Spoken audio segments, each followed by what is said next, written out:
Well, that just happened. Team USA has clinched the gold, and while it may not come as a huge surprise to many, the win was no less thrilling.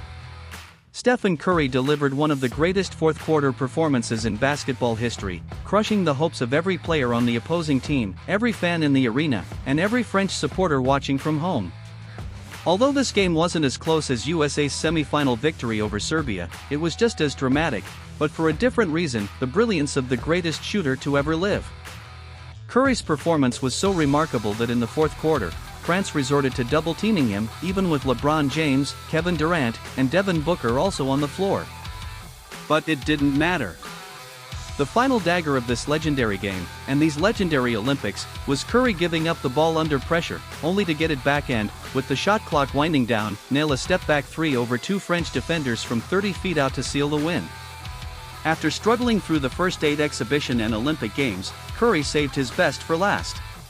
Hey, Ann said I just showed up 3 days ago. Hey, my boy just got to Paris about 3 days ago, but we so glad he got here. After arriving in Paris just a few days ago, Steph Curry decided that being good in the fourth quarter of the gold medal match wasn't enough. He had to deliver back-to-back legendary performances. And I don't use that term lightly. These games will be remembered as two of the greatest in international basketball history. First, he dropped 36 points against Serbia, carrying Team USA when they struggled to make shots early on. Then, against France, he finished with 24 points, but made it legendary in a different way by taking over in the final quarter, making one ridiculous shot after another to close out both the game and the tournament. One of the craziest shots Curry made wasn't even in the last quarter. In the first half, with Victor Wembanyama's towering wingspan closing in on him, Curry somehow managed to rainbow the ball over Wemby's outstretched arms for a bucket. That's just what you can do when you're Steph Curry. But even this doesn't fully capture the magic of what he did in this game. With the game separated by just 3 points and 3 minutes remaining, and the crowd firmly behind the home team, Curry drained 4 three-pointers in 3 minutes to put the game away. Do you know how ruthless you have to be to do that in the home country of the team you're playing against, for a medal that's only awarded once every 4 years? It's not just ruthless, it's a thing of beauty. Steph is one of a kind, and we all know that. But it wasn't just him. Team USA's ability to shoot the lights out in every single game of these Olympics left me speechless. Sure, I expected them to win, just like most of you probably did, and I expected them to shoot well. But even with a team this talented, there's usually some shooting variance. Team USA played 6 games in this tournament and shot below 43% from 3 in only one of those games. They shot 48% against Brazil, 50% against Serbia, and 50% against France in the knockout rounds.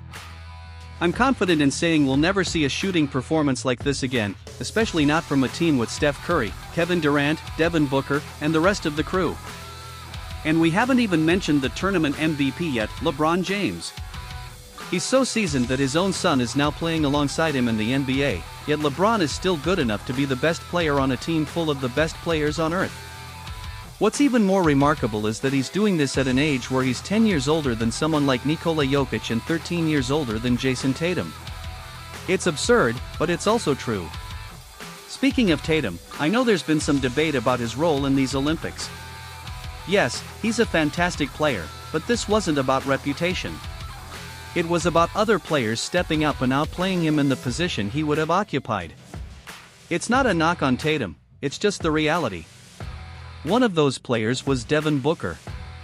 While he's not the same type of player as Tatum, he took on the role of doing absolutely everything for Team USA. I've talked about this before. When USA lost at the World Championship, Kyle Kuzma tweeted that the team needed someone willing to sacrifice for the greater good.